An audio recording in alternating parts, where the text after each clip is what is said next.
Welcome to this story, one of the most unsettling cases ever noted in North Carolina. Before we dive in, share in the comments where you're tuning in from and the exact time you started listening. It's always interesting to see the different places and hours of the day or night where these stories reach. In the fading autumn of 1929, the valleys of Forsyth County carried a silence that locals described as thick enough to hear your own heart. The tobacco harvest had ended, and most families retreated indoors to brace for the coming frost. Down an unmarked lane near Germantown stood the Dempsey farmhouse, a modest two-story frame house with sagging porch rails and a small cornfield gone to stubble.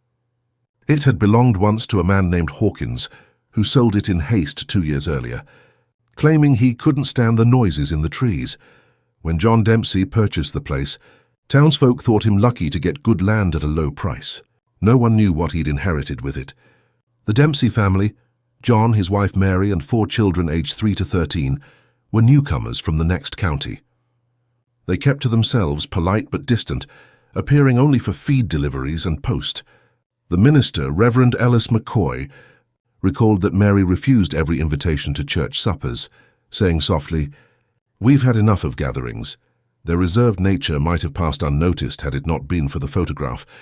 On November 8, 1929, traveling photographer Henry Luce stopped by the farmhouse offering portraits before the holiday season. The Dempseys agreed reluctantly. The image he captured became known as the last sight of them alive, the family standing stiffly before the farmhouse, faces expressionless except for 2, the eldest children, whose eyes carried a visible dread. Behind them, faint in the grain, the line of the woods seems to darken more than natural shadow. 3 days later, the postmaster noted uncollected mail. The Harper family across the lane told the constable that the Dempsey lamp had not been lit for 2 nights. When Constable Elijah Grimes rode out, he found the door unlatched, supper laid on the stove, chairs pulled back as if from a conversation cut short. In the kitchen ledger lay the day's expenses: seed, kerosene, bread flour, repair to forest fence. No sign of the family. Grimes followed the footprints outside, 6 pairs pressed into damp earth, leading toward the woods. They ended abruptly near a broken gatepost. No return tracks. The next morning, more men joined the search. Their reports mentioned mist hanging low over the hollow, the smell of smoke, though no fire burned. One volunteer, Samuel Brooks, swore he saw a figure standing behind the farthest oak. Not one of us, just still like waiting. Others found only the remnants of an old fence line and patches of freshly disturbed soil. In county records, the event is filed simply as Disappearance, Dempsey family, November 1929. Yet the similarities to another tragedy that same winter in Germantown, a family annihilated by its own patriarch, gave the Dempsey case a darker resonance. Local newspapers avoided direct comparison, but privately investigators admitted they feared another household curse had taken root in the same hills. When dawn came, Grimes ordered the farmhouse sealed until further inquiry. In his notebook, he wrote a final line before leaving: "Their eyes in that photograph, 2 saw something. I am certain." By mid-November 1929, Forsyth County deputies expanded the search, combing the woods that bordered the Dempsey farm. The men carried lanterns and dogs, but the animals refused to advance beyond a ridge where the trees grew dense. Sheriff Conroy's report notes that the air there was unusually still. No wind, no bird, as if the forest itself were holding its breath. The ground was scattered with remnants of an old boundary fence and impressions of wooden posts long since rotted away. Under one, they found a child's button and the torn edge of cloth matching the pattern of the Dempsey daughter's dress seen in the photograph. The item was tagged as Exhibit A and sent to the county clerk. No other trace emerged. Neighbors recalled a change in the days leading up to the family's disappearance. Mrs. Louise Harper testified that on November 6th, she heard 3 knocks on the Dempsey door around midnight, followed by the sound of boots leaving the porch. She thought it might be a traveler seeking help. Yet when she looked out her window, the lane was empty. 2 nights later, she claimed to see John Dempsey standing near the edge of his property, staring into the woods, motionless for several minutes before retreating inside. Another account, from field hand Raymond Tyson, described a light swinging between trees, slow and steady like a lantern carried low. Local newspapers printed short notes but avoided speculation. The community was still haunted by the December 1929 family killings in Germantown, where a farmer turned on his own kin before taking his life. Although unrelated, that event lingered heavily in people's minds, and officials wanted no echo of hysteria. Still, the similarities were hard to ignore.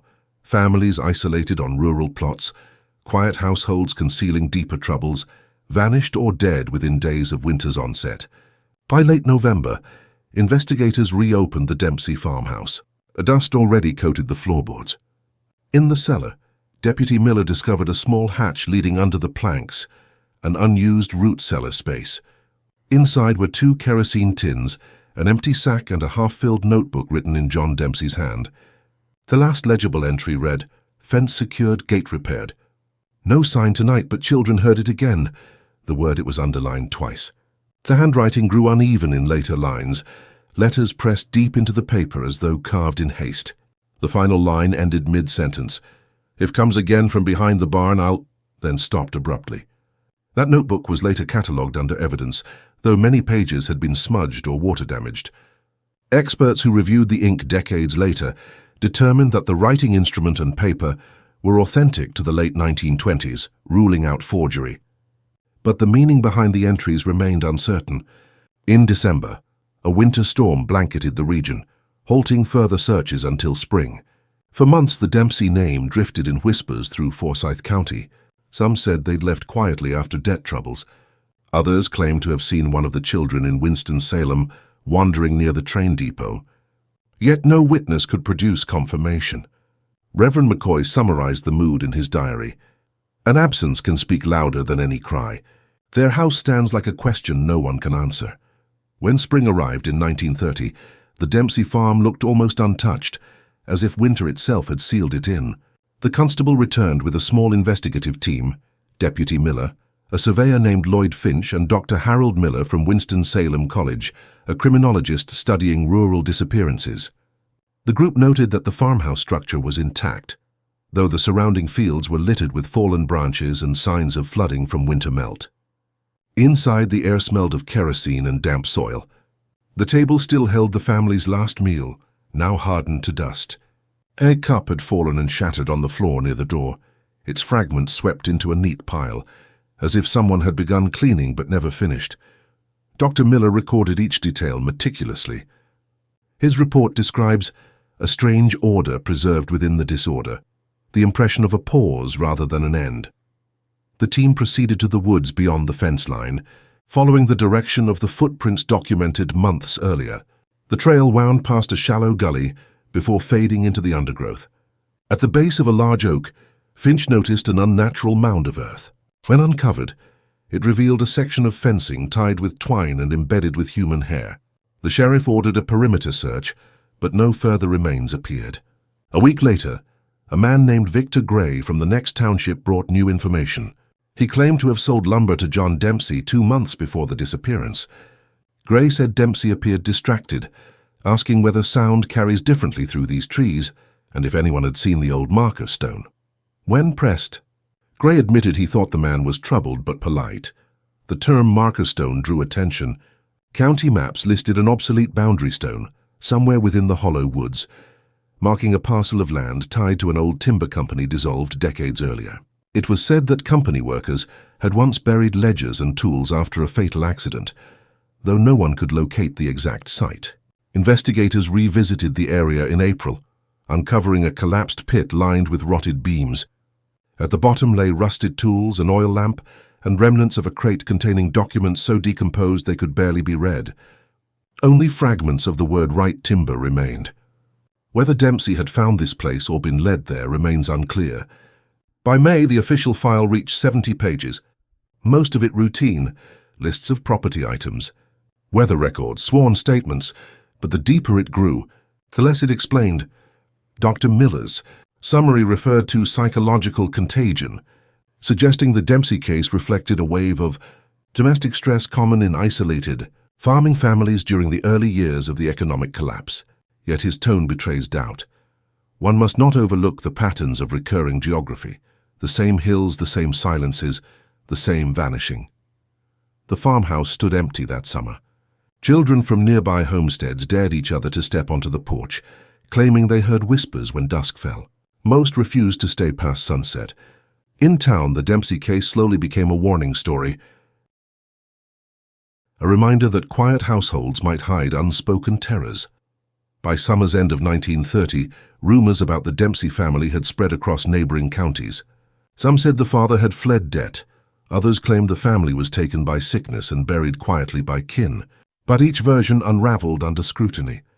The county coroner confirmed no burial records under the Dempsey name, and none of the nearby towns reported new arrivals matching their descriptions. The mystery grew heavier with each unanswered letter.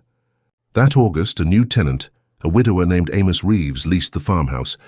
He wrote to the property broker that he would not mind ghosts if the roof holds. Within 2 weeks, Reeves visited the sheriff's office requesting that someone check the lower woods come nightfall. His statement, recorded September 2nd, 1930, describes hearing steady knocks on the outer wall and footsteps circling the porch, though no one appeared when he stepped outside. On one night, he claimed to see a figure behind the barn wall, tall, hat in hand, not moving. When the sheriff arrived minutes later, only the impression of boots remained in the soil. The constable noted the peculiar familiarity of Reeves's account. It mirrored nearly word for word Mrs. Harper's statement from the previous autumn. To verify, he compared both testimonies in his ledger. The phrasing "hat in hand, not moving" appeared identical. Investigators debated coincidence or imitation, but the phenomenon deepened rather than resolved the case. In early October, Dr. Miller returned, revisiting his earlier conclusion of psychological contagion. He now wrote privately to the county clerk that the persistence of identical phrasing across witnesses suggests a retained image, perhaps from the photograph itself. He believed the community's collective unease had fused memory and imagination, turning the photograph into a trigger for shared hallucination. Yet his notes reveal a lingering hesitation. Still, one cannot deny physical traces. The footprints, the broken gatepost, the button. Something tangible lies beneath their fear. That autumn, Reeves left abruptly. His departing letter to the broker read, "It watches from the trees. I am not a superstitious man, but I've seen enough." He abandoned the lease, and no one occupied the house again for several years. County authorities gradually filed the Dempsey matter under unresolved. Only Dr. Miller and Constable Grimes continued their correspondence, exchanging observations that the area seemed cursed by repetition. Grimes wrote, "Every statement sounds like an echo of the last. The hollow returns the same words." By late 1931, the farmhouse roof had begun to sag. Locals avoided the property after sunset, claiming lights moved along the fence line though the house was empty. When storms swept the region, the hollow filled with mist, and travelers reported hearing faint voices where none lived. Such stories fed into local folklore, the case shifting from record to legend. In his final field note, Grimes summed up the enduring riddle. The Dempseys vanished clean. The house remembers them louder than the living do. By 1932, official attention toward the Dempsey case had faded, but curiosity lingered among a small circle of scholars and reporters drawn by the eeriness of the file. A regional journalist, Edwin Pierce of the Winston Herald, revisited Forsyth County to compile an article on the vanished families of the Depression years. He interviewed surviving witnesses, Reverend McCoy, the Harpers, and Sheriff Conroy, and found their recollections remarkably consistent even after time had passed. Each repeated the same detail. The Dempseys' final days seemed marked by unease, as if they anticipated something unseen. Pierce's notes record the minister's line, "They were present but already departing." The journalist's article never made print. The newspaper declined to stir old fears, while the economy was failing. Only his field drafts survive, stored later in a local archive box labeled Unfiled Mysteries.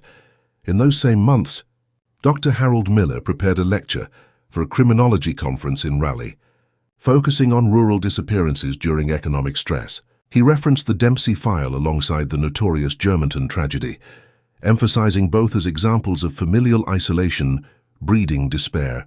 But his private addendum, later found among his estate papers, reads differently. While others call it isolation, I suspect convergence. The same coordinates, the same pattern of footprints leading inward, not away. His interest shifted from sociology to geography, what he termed haunted topography. He began mapping the hollow woods, marking every reported disappearance across a 10-mile radius. Constable Grimes, now older and nearing retirement, assisted reluctantly. His final patrol notes from December 1932 detail a return to the Dempsey property. The farmhouse was leaning, its windows broken by storms, yet one photograph remained pinned to the parlor wall. The family portrait, edges curling, eyes faded to pale ghosts. Grimes described hearing something move within the chimney flue, not an animal's scramble but a slow drag. He called out and received no reply, only the echo of his own voice, oddly delayed. "It was as if the air took time to return my words," he wrote. Later, he and Dr. Miller examined the base of the fireplace, discovering beneath loose bricks a recess filled with ash and what appeared to be the melted remnants of glass. The criminologist theorized these were the remains of photographic plates. Perhaps the Dempsey patriarch had attempted to destroy earlier images. No records show how many photographs were originally taken by the traveling photographer that day in 1929. His ledger lists, family 6 poses, 1 accepted. If others existed, they are lost. Word of Grimes's find spread quietly through the township, reviving the case in whispers. Farmers claimed they saw new prints in the mud near the fence line that spring, as if someone had returned. Others swore they heard the faint ring of a camera shutter in the woods, though no one owned such equipment. The sheriff advised residents to avoid the area. By summer, ivy had nearly buried the farmhouse porch, but the locals still spoke its name carefully, as if summoning might bring something back from the hollow. By the summer of 1933, the Dempsey property had become a landmark for those drawn to the unexplained. Strangers arrived from nearby towns, students, amateur photographers, even traveling preachers, each leaving behind some new rumor. One claimed he felt the ground tremble near the old fence. Another swore he captured a faint image of faces when he developed film taken by the porch. The sheriff posted a sign warning trespassers, yet visitors still came, leaving flowers, coins, or small notes pinned to the gatepost. The ledger of these intrusions filled several pages of county record that year, a testament to fascination overtaking. A reason Dr. Harold Miller returned again in July. His new research proposal described the phenomenon as collective, haunting through repetition, suggesting that repeated retellings were sustaining an event long after its participants were gone. He brought a young assistant, Lydia Marsh, to document measurements of the surrounding terrain. Her diary later revealed a tone of quiet dread. On July 18th, she wrote, "The woods here have an odd symmetry. Trees spaced as though planted, shadows aligning even at noon. When the wind stops, everything listens." She mentioned hearing a low hum from beneath the soil near the base of the farmhouse well. The next day, she refused to continue working past sunset. Miller's report filed that autumn remains clinical in wording but uneasy in implication. He noted magnetic fluctuations around the well and unusual dampness of the soil despite drought conditions. His closing line reads, "The environment records more than we understand. Perhaps the Dempseys are imprinted, not departed." Though dismissed as speculative, his phrase environmental memory would later appear in academic journals decades afterward. Meanwhile, townspeople continued to treat the property with reverence and fear. On the anniversary of the disappearance, some families lit lamps in their windows, a gesture said to guide lost ones home. Yet the Harpers, now aging, refused to look toward the lane. "Every November the light returns," Mrs. Harper told a reporter quietly. "We see it moving through the trees, steady and slow." By winter, vandals broke into the house. A fire started near the rear wall but died before spreading. The constable who inspected it found soot marks forming what looked like handprints above the doorway. He described them as too high for children, too small for grown men. Nothing else was damaged. After that, the building was boarded permanently. The Dempsey file, though dormant, remained in the sheriff's safe. Inside were the photograph, the ledger with its final incomplete line, and the broken fragments of a cup swept into their pile. Sheriff Conroy retired that year, leaving a final note: "Case unresolved, pattern recurring. Advise future investigators, listen before you look." When asked years later why he wrote those words, Conroy replied, "Because in those woods, the sound comes first. The seeing only follows if you stay too long. By early 1934, interest in the Dempsey disappearance rekindled when a regional historian named Walter Haynes began researching unsolved rural vanishings for a book on American folklore. He corresponded with Dr. Miller, requesting access to the surviving records. Miller, now teaching at the college in Raleigh, agreed reluctantly, warning that some things prefer to stay in draft form. Still, Haynes arrived in Forsyth County that February, accompanied by a photographer, to document what remained of the house. The pair found the property in ruin. The porch collapsed, vines woven through windows, and a faint path still visible through the dormant field. Inside, the floorboards were swollen from damp, yet the parlor wall still held the faint outline where the photograph had once hung, its lighter patch of wood surrounded by smoke stains. Haynes's photographer, a young man named Robert Clay, took several plates that afternoon.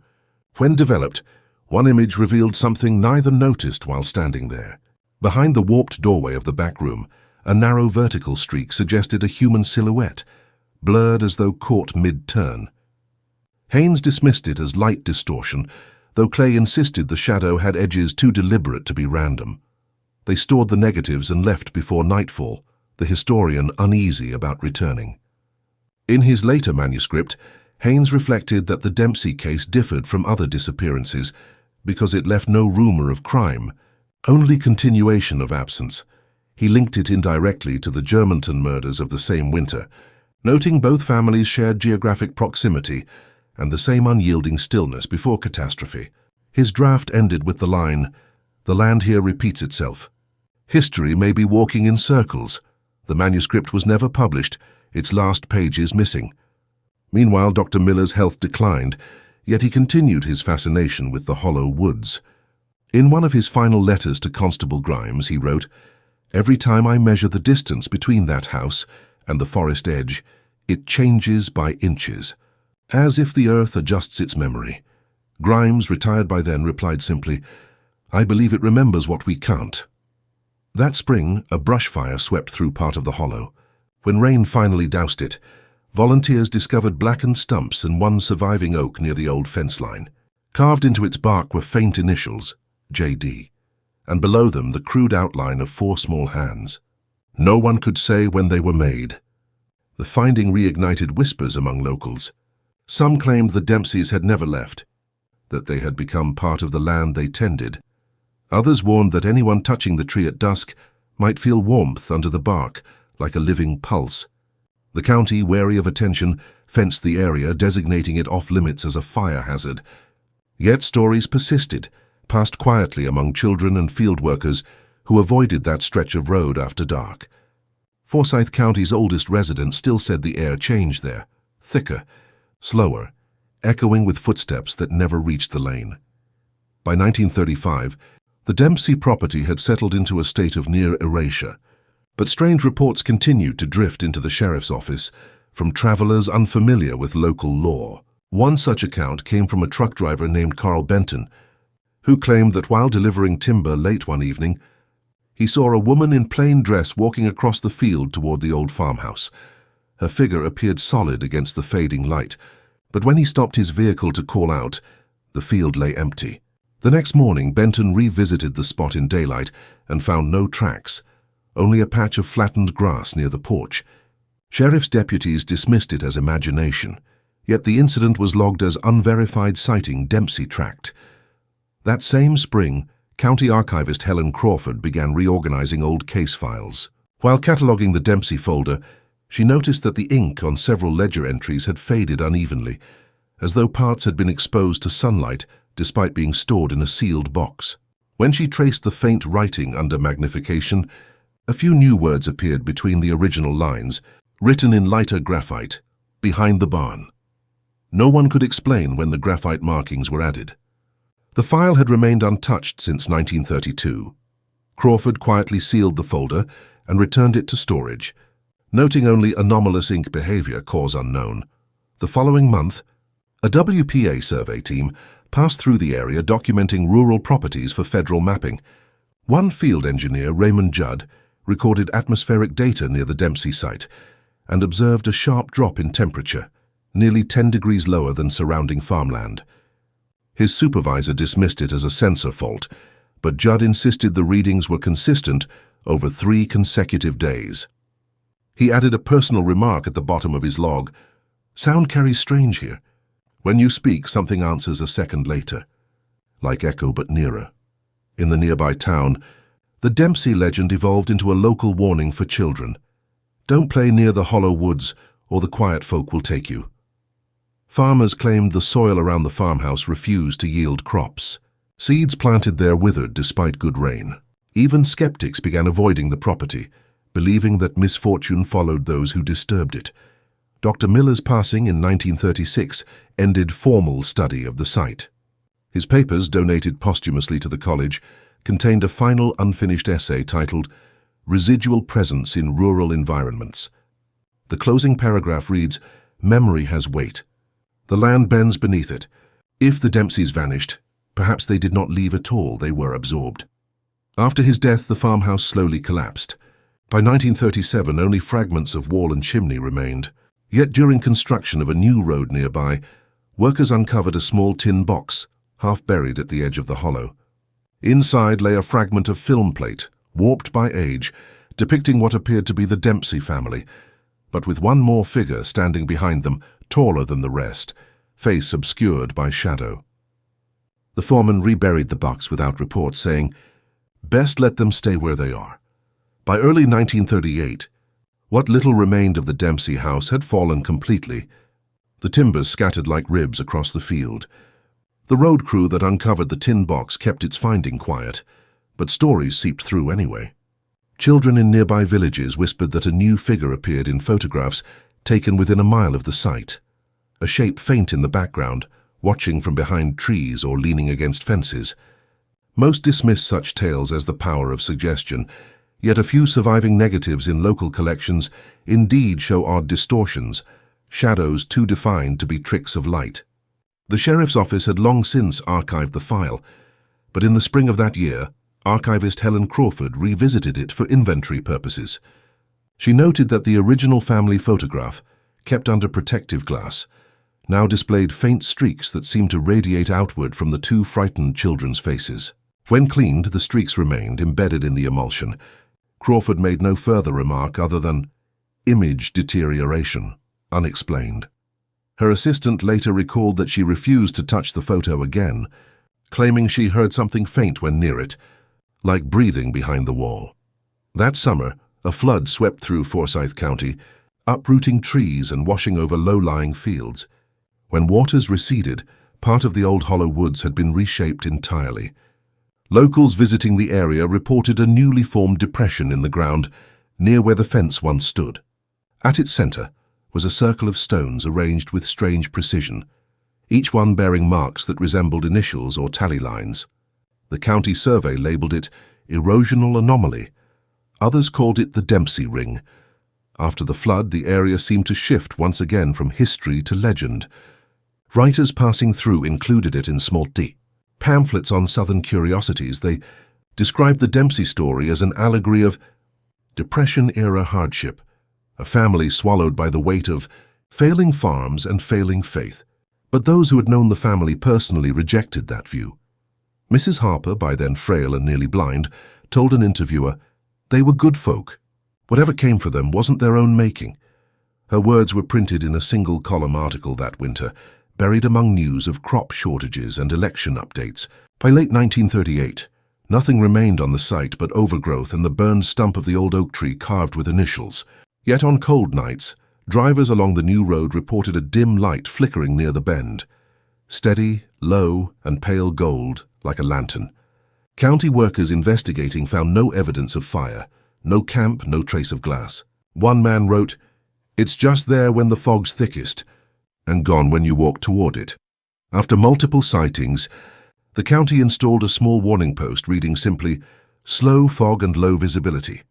To locals, the phrase carried another meaning entirely. They called that stretch the Dempsey Mile, and few cared to travel it alone. By 1939, the Dempsey case had become less an investigation and more a quiet inheritance, a mystery passed down through memory.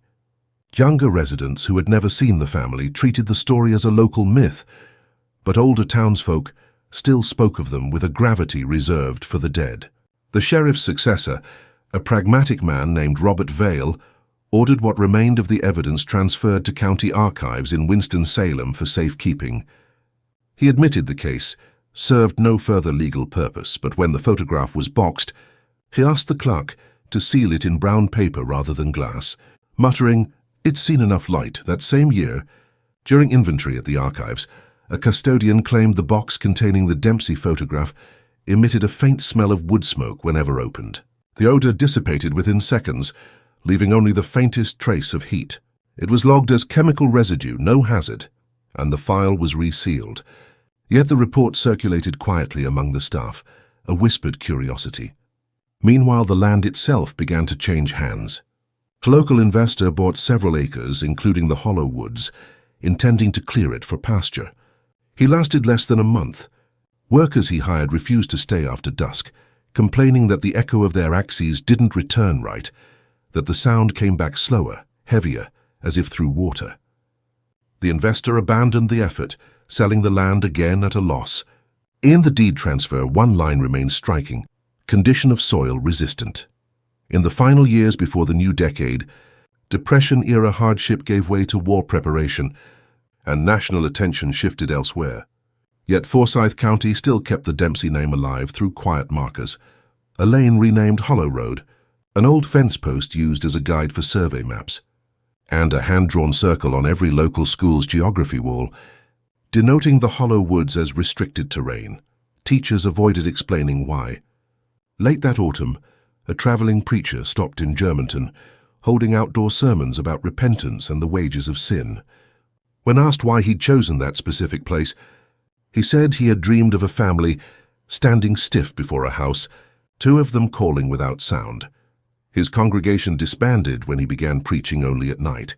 Locals said that in his final sermon, he raised a lantern toward the distant trees and whispered, "They never left this ground." The next morning, his campsite was empty except for the lantern, still burning low.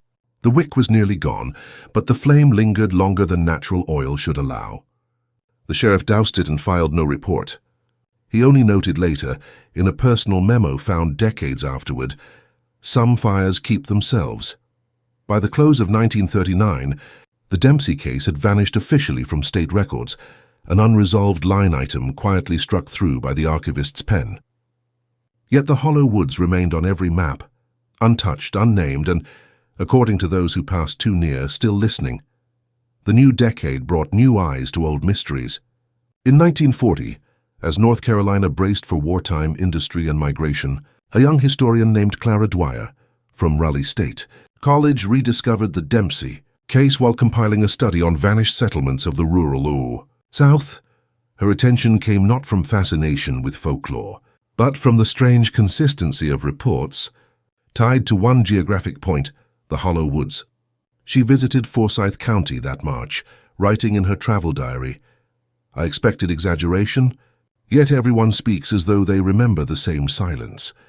Dwyer met with former Constable Grimes, now living quietly with his daughter near Walnut Cove. He was nearly 70, but his memory of the events remained sharp. "It wasn't what we found that troubled me," he told her. "It was what stayed to be found." He warned her not to enter the woods alone after dark, saying the place doesn't echo right anymore. Ignoring superstition, Dwyer spent 2 days surveying the area. She described the site as unnervingly symmetrical. The collapsed timbers of the old house aligned almost perfectly north to south, as though placed deliberately after ruin. She collected soil samples and sketched what remained of the fence posts, noting small rusted hooks embedded in several. When she returned to her boarding room that night, she reported faint ringing in her ears, like a high-pitched hum that subsided only when she left the county. Her lab analysis weeks later revealed nothing unusual about the soil except for traces of carbon dust, typical of repeated burning. In June, Dwyer submitted a preliminary paper to her department suggesting the Dempsey land might have been part of an older industrial parcel used for timber or mineral testing in the early 1900s. She theorized residual chemicals could explain the distortions in vegetation and temperature. Yet even she conceded that such data fails to explain the recurrence of identical testimony among unrelated witnesses. Her colleagues dismissed the supernatural elements, but Dwyer's phrasing hinted otherwise.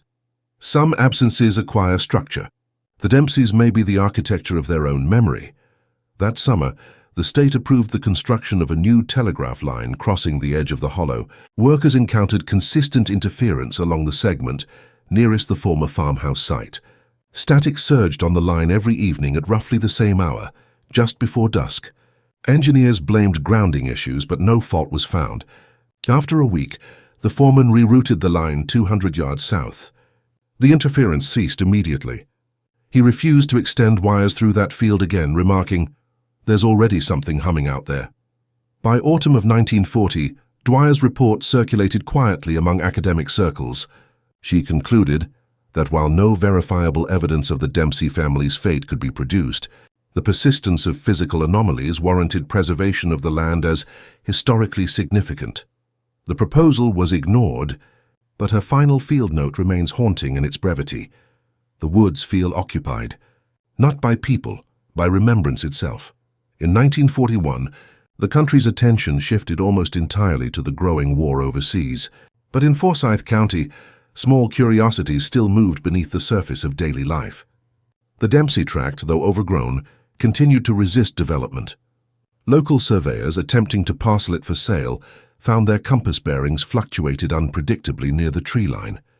One surveyor wrote to his supervisor, "It's as though the ground turns itself while we stand still." His report was filed away as equipment failure. That same year, a local farmer named Thomas Eberly built a small shed on land bordering the hollow. Within weeks, he told neighbors that tools left overnight went missing, then reappeared placed upright in the soil at dawn. He eventually dismantled the shed, saying simply, "It doesn't want to stay." That winter, county archivist Helen Crawford, by then one of the few original custodians of the Dempsey file, fell ill. Before her death, she dictated brief notes to a colleague, insisting they be added to the sealed record. The page read, "When the lamp is lit, faces return in reflection." The photograph breathes faintly under glass. Her assistant, alarmed, ignored the instruction and placed the page separately in her personal drawer, where it was discovered years later. Those words remain one of the last first-hand references to the original evidence. During the spring of 1942, as factories expanded and soldiers shipped out, the Dempsey story might have been forgotten entirely, if not for a peculiar letter received by the sheriff's office. It came from a postal clerk in Virginia, who claimed a man matching John Dempsey's description had applied for work under the name J. Daniels. The clerk included a brief sketch. Tall, lean, left-handed, with a faint scar over the right temple. The sheriff compared it to old photographs and found the resemblance possible, though unprovable. Investigators traveled north but found no such applicant. The letter's author later confessed he might have been mistaken, admitting the supposed man spoke with a Carolina accent that faded when questioned. Whether imposter or coincidence, the lead dissolved. Nevertheless, the rumor revived older fears.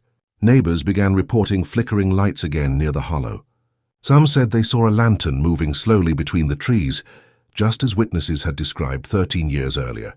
Others heard knocks on wood carried across the wind. 3 beats, a pause, then 3 more. No investigation followed. Wartime austerity left little room for ghost stories. But people started locking their doors earlier, and travelers on Hollow Road hurried their steps after sunset. That autumn, a violent storm uprooted the last remnants of the farmhouse foundation. The following morning, children exploring the debris found a small metallic object in the mud, an old pocket watch, its glass cracked, its hands frozen at 7:46. The sheriff took possession and stored it without remark, though his handwritten tag still reads, "Recovered near fence line, no rust." Not possible. Years later, that watch would become the only surviving physical object tied conclusively to the Dempsey property. Its time never changed again. By the mid-1940s, the Dempsey story was nearly forgotten beyond Forsyth County. The war had drawn young men overseas, and the hollow woods grew wild again. Yet one thread of the story refused to vanish entirely. In 1945, a state surveyor updating road maps for returning veterans noted that the Dempsey property still appeared on old plats, but not on new aerial photographs. The space where the farmhouse once stood showed as an unmarked grey blur. Curious, the surveyor travelled to the site. He found nothing. No stones, no timbers, only a flat clearing surrounded by abnormally green grass. In his field notes he wrote, "Colour vivid as if new planted, but no crop taken root."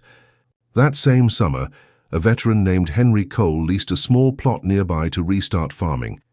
He knew little of the legend until locals warned him to keep clear of the hollow. Cole, sceptical, laughed off their caution. Within weeks, he began complaining of sleeplessness, saying that every night he heard soft tapping from the direction of the trees. His wife claimed the sound matched the rhythm of someone hammering nails. When Cole investigated one morning, he found a single post driven into the ground near his fence, freshly cut pine, no markings. The next day, it was gone. He left the county soon after. Archivists in Winston-Salem reopened the Dempsey file briefly in 1946 after a structural fire damaged part of their records room. The folder survived unscathed, though other files near it were lost. The staff joked it had saved itself.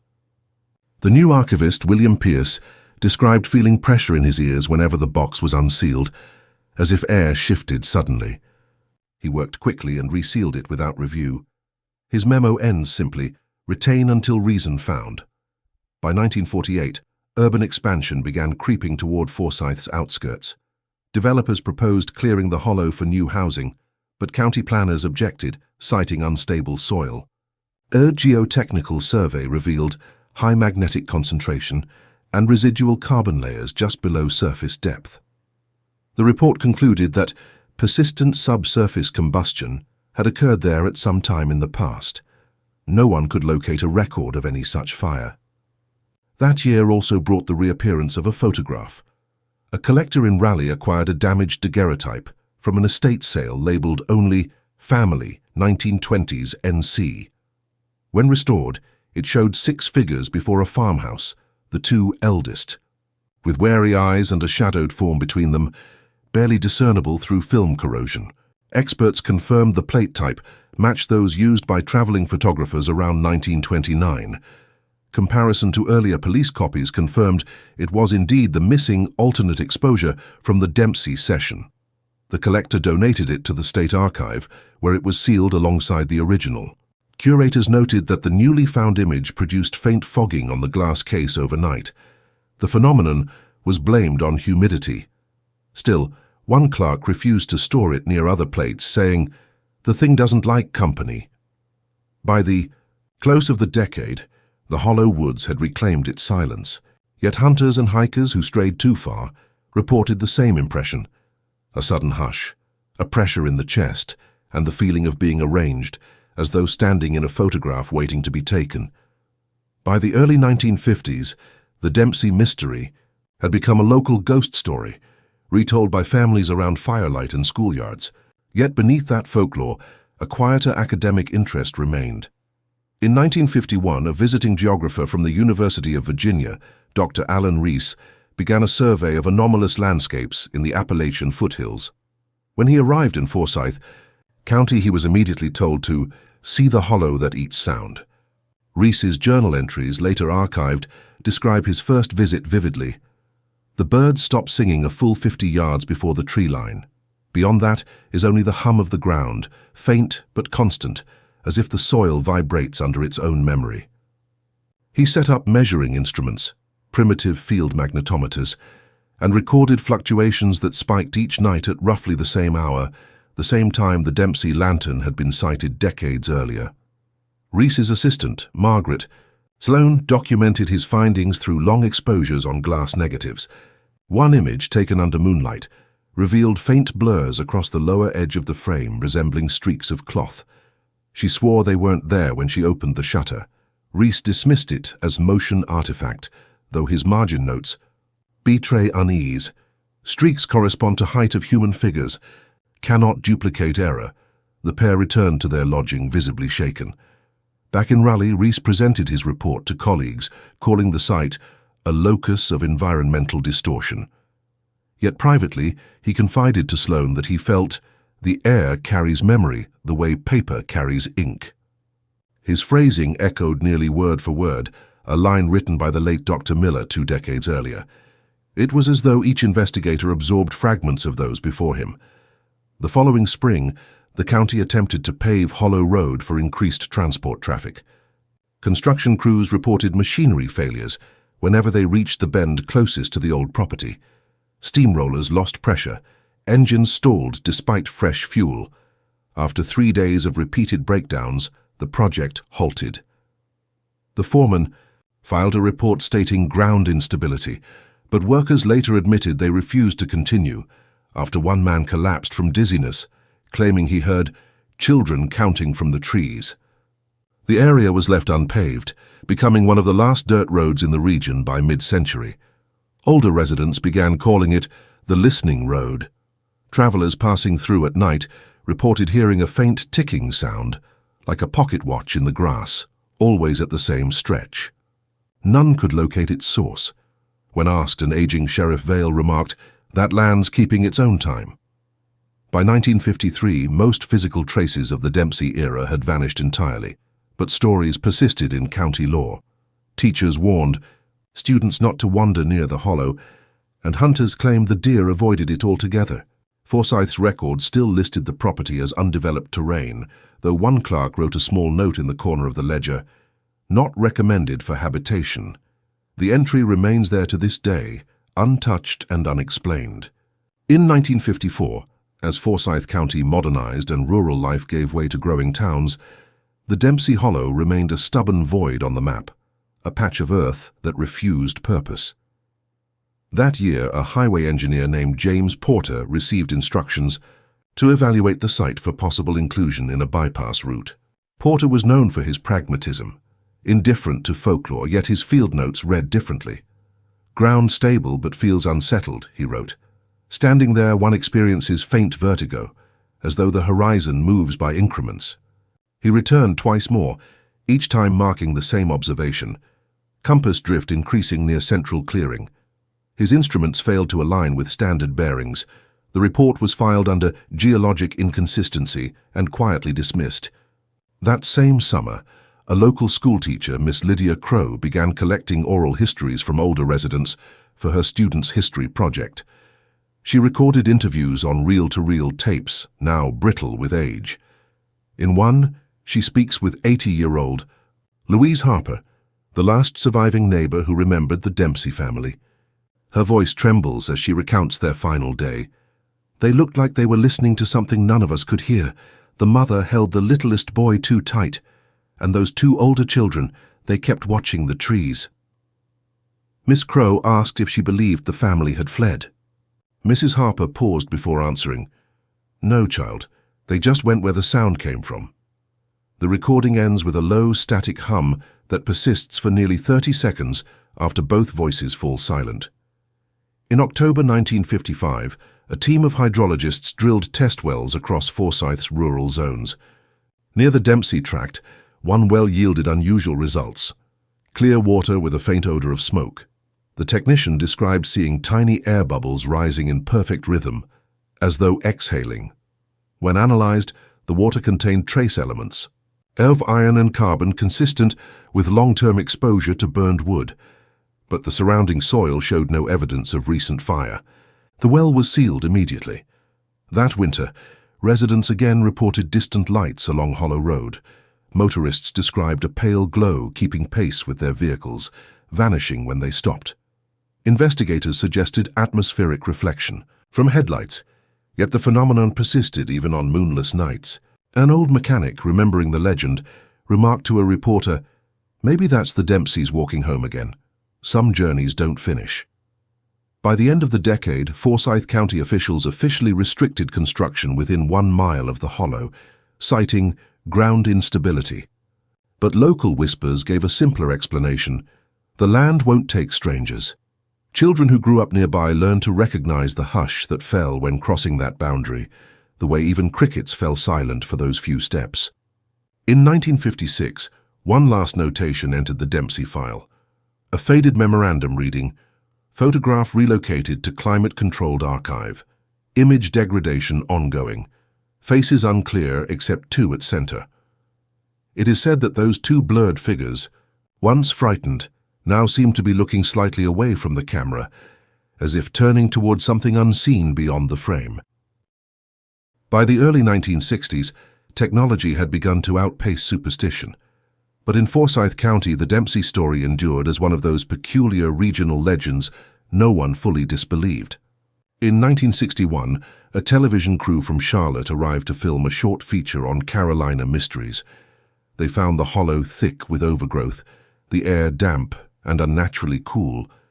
Their sound engineer, a veteran of war correspondence, complained that the microphones picked up a continuous low-frequency tone even when powered off. "It's like the Earth's holding a note," he said. When they reviewed the footage, most was blank static except for one frame, an out-of-focus glimpse of the clearing, a pale shape between the trees. The episode never aired. The producer labeled the tape technical malfunction and stored it indefinitely. Years later, the network's vault fire destroyed it along with dozens of other reels. In 1962, an academic named Thomas Redding revisited the archives while preparing a book on cultural residues in Southern folklore. He handled the original Dempsey photograph briefly and later noted a curious detail. Under certain light, the faint outline of the farmhouse appeared farther away than in earlier reproductions, as though the background had receded with age. He described it to a colleague as a picture that keeps stepping back. Laboratory analysis found no chemical explanation, and the phenomenon was attributed to optical illusion. Still, Redding's notes contain a final line. Every reproduction fades differently, but all preserve that same stillness, the kind you can hear. During that same year, county maintenance workers clearing nearby drainage ditches uncovered shards of glass etched with grid lines, possibly fragments of survey instruments. Beneath them lay a corroded metal tag stamped W.T. Finch & Co. The find connected loosely to Lloyd Finch, the surveyor who'd first discovered the disturbed soil 30 years earlier. The tag was returned to archives, where it rests beside the pocket watch and notebook fragments. The locals, meanwhile, kept their quiet distance. Generations had learned not to treat the hollow as haunted, but as solemn, a part of the landscape carrying its own pulse. Hikers who wandered too near often reported a sensation of weight behind them, like air thickening at their backs. Most described hearing faint rhythmic tapping echoing through the trees, though no two could agree on its direction. When storms rolled in from the west, lightning avoided the site entirely, arcing instead across surrounding ridges. By 1963, Hollow Road had been rerouted to bypass the area completely. A single weathered sign remained at the old entrance, its paint nearly gone, reading only "Private No Entry." Yet on certain fog-heavy mornings, drivers claimed to see footprints crossing the asphalt toward that vanished path, small, bare, and freshly pressed. They led nowhere, stopping just beyond the sign as if someone had stepped out briefly to look and then returned to silence. Among the county's growing records, the Dempsey case remained classified simply as status missing. But to those who lived nearby, it was less a mystery than a boundary, the line between what had been recorded and what refused to stay written. By the late 1960s, only the oldest residents of Forsyth County still remembered the Dempsey name, and even they spoke it sparingly. The hollow had grown into dense forest again, untouched by surveyors, developers, or curiosity seekers. In 1967, a forestry team cataloguing tree species near the ridge noticed something peculiar. The trees inside the hollow grew in almost perfect alignment, their trunks equally spaced as though planted by hand. Soil samples taken from beneath their roots contained fragments of ash and traces of iron filings, remnants of human activity long vanished from memory. One researcher noted in her log, "The land arranges itself with intention." That same year, a small historical society in Winston-Salem mounted an exhibition on unsolved histories of the Piedmont. Among the displayed artifacts was a facsimile of the Dempsey photograph, newly digitized for clarity. Visitors remarked that it seemed unnerving to look at, less for what it showed than for what it implied. The family's stillness, the faint suggestion of motion in their eyes. An elderly visitor, later identified as a distant relative of the photographer Henry Luce, told the curator she believed there had been 7 souls in that picture. Not 6, but she could not explain how she knew. The curator dismissed the remark, though he later confessed he felt watched from behind the print, while closing the exhibit each night. In 1968, a teenage boy exploring the woods found what he thought was an old camera half buried near the creek bed. Its lens was cracked and the body eaten by rust. When the sheriff examined it, he found no manufacturer markings except faint initials scratched beneath the corroded brass, HL. The same initials as the photographer's. The object was logged, cleaned, and eventually placed in county storage beside the other artifacts. For several weeks after, staff complained that the camera's lens occasionally fogged on its own, as if reacting to breath. Maintenance checked humidity levels. The phenomenon stopped when the object was moved to a sealed cabinet. Throughout the decade, sporadic reports continued. Campers hearing faint shutter clicks in the dark, hunters spotting pale outlines near the old fence line, travelers glimpsing light where no house remained. None of it led to evidence. The county long since abandoned investigation, but folklore filled the gap. Parents warned their children, "Don't take pictures near Hollow Road, the camera remembers more than you." By 1969, the last official map marking the Dempsey tract was replaced by a blank contour labeled Restricted Growth Area. When questioned, a planning official said, "Soil there doesn't take seed or concrete. You can measure it, but it won't hold." A geologist later summarized the site in a single sentence that could have served as the family's epitaph: "Whatever happened here ended cleanly." But the ground still carries the echo. By the early 1970s, the Dempsey Hollow existed only in county legend and fading records. The land had grown dense with young trees and thickets, so overrun that no path remained visible. Yet the space retained an odd symmetry, a clearing where no vegetation would root, roughly the size of the old farmhouse foundation. Locals said the air there felt heavier, the silence thicker than in the surrounding forest. Hunters passed the place quietly, lowering their voices without knowing why. The archives preserved what remained: the photograph, the ledger, the pocket watch, and the cracked camera, all sealed in acid-free containers. When an archivist catalogued them for transfer to state storage in 1972, she remarked that each object smelled faintly of pine smoke when opened. The report listed this as storage odor, no cause for alarm. That same year, a highway crew widening Route 311 unearthed fragments of old fencing near the new embankment, twisted iron and a few weathered boards. The foreman noted that the pieces were arranged in a rough circle, not a line. He radioed the find to the planning office, but no one claimed jurisdiction. The fragments were buried again beneath asphalt. When the new road opened, drivers began reporting radio static that increased for exactly 1 mile, then vanished past the bend. Engineers blamed signal interference from nearby hills, but truckers started calling it the Silent Mile. In 1973, a graduate student researching vanished settlements contacted the archive requesting access to the Dempsey materials. She returned them 2 weeks later, pale and exhausted, refusing to discuss her work. Her only written note reads, "The photograph hums when left in the darkroom." She abandoned her thesis soon afterward. By 1975, the story had dissolved into folklore, retold at bonfires, woven into local ghost tours. Guides spoke of the Dempseys as symbols of rural hardship or divine punishment, but older listeners shook their heads, saying softly, "No, it wasn't punishment. It was invitation."